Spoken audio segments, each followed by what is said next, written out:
High above the rooftops of Edinburgh, a fortress clings to a jagged plug of volcanic rock like a scar from some ancient battle. For over 1,000 years, Edinburgh Castle has watched Scotland bleed, rise, and fight again.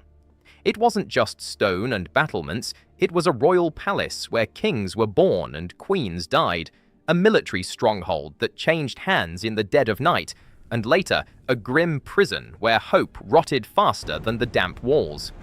Today, the crowd snap photos and listen to bagpipes, but peel back the layers and you find a darker reality. Lives of luxury and terror, feasts and famine, freedom and chains. This is the real story of the castle in its most unforgiving centuries, when it served 3 brutal masters at once. Let's step back to the 12th century, when the castle first truly became a royal home. King David I turned this windswept rock into a seat of power after his mother, Queen Margaret, passed away here in 1093. He built St. Margaret's Chapel, the oldest building still standing, so her memory would echo through the halls. For the next few hundred years, Scottish monarchs called these walls home. James IV poured money into the Great Hall in 1511, filling it with roaring fires, long oak tables, and the clink of silver goblets during state banquets that stretched late into the night. Servants rushed between kitchens and chambers, carrying platters of roasted venison and spiced wine, while musicians played in the corners. But even in those golden moments, the castle was never soft. Guards patrolled the ramparts day and night. Messengers galloped up the steep path with news of English threats or Highland rebellions. Life for the royal household meant constant vigilance, luxury wrapped around a core of iron. Mary, Queen of Scots, knew that tension better than most. In 1566, she moved into the royal palace for safety while heavily pregnant. On a stormy June night, she gave birth to the future James VI right there in the castle. The rooms were hung with tapestries to keep out the drafts, but the wind still howled through the arrow slits. Courtiers whispered in the corridors about plots and religion. Servants lit candles and carried chamber pots. The Queen's ladies-in-waiting managed everything from her wardrobe to her correspondence, while outside the walls, the city buzzed with merchants, plague fears, and religious unrest. For the people living inside, whether noble or servant, every day balanced between privilege and peril. A feast one evening could turn into a siege council the next. By the late 1500s, the balance was tipping. The castle's role as a royal playground started to fade, replaced by its far older job as Scotland's ultimate military stronghold. The Lang Siege of 1571 to 1573 showed just how savage that could get. Supporters of Mary, Queen of Scots, held the castle against the regent's forces loyal to her infant son. For almost 2 years, cannon fire thundered across the rock. The English sent heavy guns that smashed David's Tower and the Constable's Tower into rubble. Inside, the garrison rationed water after the main well collapsed under the bombardment. Soldiers huddled behind broken walls, eating whatever scraps remained, while dysentery and despair spread. When the castle finally surrendered in 1573, the ruins smoked for days. Rebuilding followed. The Half Moon Battery went up to mount new artillery, and the place became less palace, more fortress. Garrisons drilled on the parade ground. Blacksmiths forged pikes and cannonballs in the workshops. Life for the ordinary soldier meant cold nights on watch, endless maintenance of the guns, and the knowledge that the next siege could come at any moment. The wars of Scottish independence had already taught the castle that lesson centuries earlier. In 1314, Thomas Randolph and a handful of men scaled the sheer north face in darkness, surprising the English garrison and retaking the rock for Robert the Bruce. They destroyed the defenses so the enemy could never use them again. Over the following centuries, the castle changed hands repeatedly. English one year, Scots the next, each time soaked in blood and betrayal. By the 1600s, it was clear Edinburgh Castle wasn't a home for kings anymore. Charles I was the last monarch to sleep here overnight in 1633. After that, it became barracks, arsenal, and something far darker, a prison. The vaults beneath Crown Square tell that chapter best. From the mid-1700s through the Napoleonic Wars, these stone chambers held hundreds of prisoners of war. French privateers captured in 1758 were the first wave. Later came Americans from the War of Independence, Spaniards, Dutch, even a few Poles and Italians. The youngest was a 6-year-old cabin boy taken at Trafalgar in 1805. They weren't criminals in the usual sense, just sailors and soldiers unlucky enough to end up on the wrong side of the British Empire. Step down into those vaults and the air still feels heavy. Low ceilings, thick walls, narrow slits for light.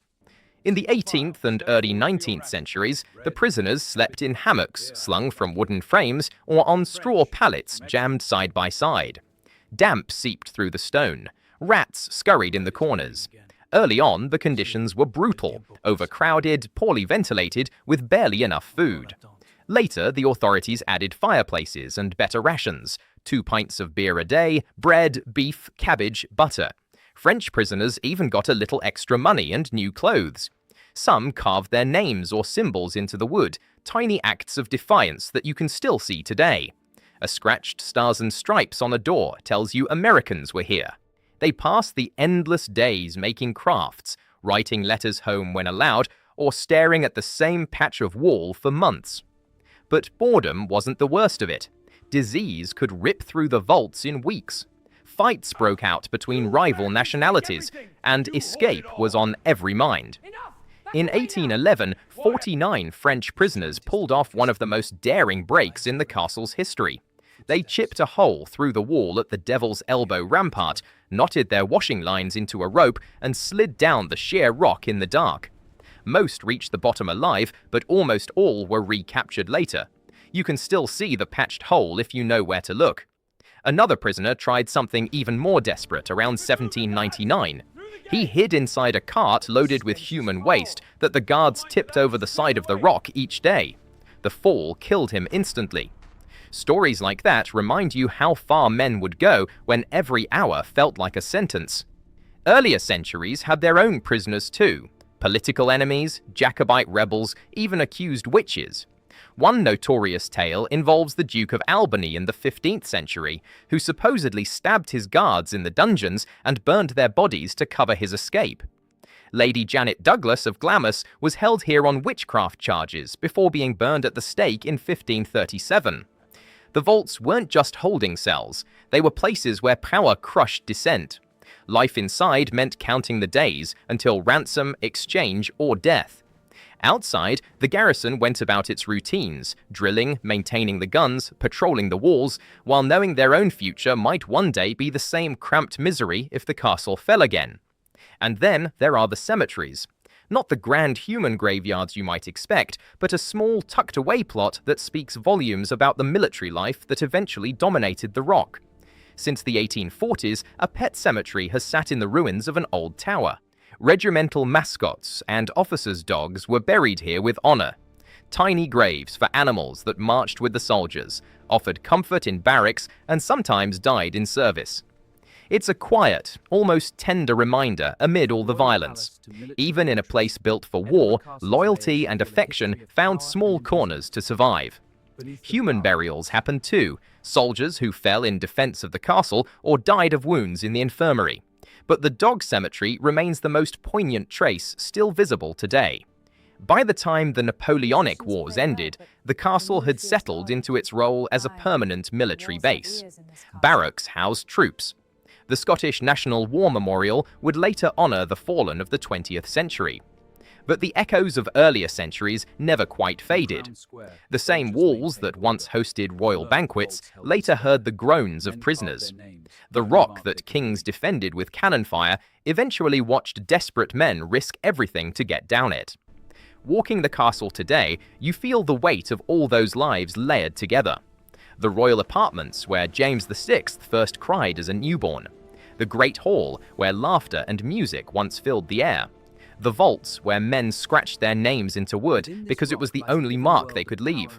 The ramparts where soldiers stood watch through rain and siege. Edinburgh Castle wasn't a backdrop, it was a living, breathing world where power, survival, and suffering played out in the same narrow spaces. Kings and queens came and went. Armies rose and fell. Prisoners counted the days. And through it all, the Rock endured, silent witness to Scotland's darkest and most defiant hours. That's the reality behind the postcards and the tourist trails. A place where history didn't just happen, it was endured, one cold stone step at a time.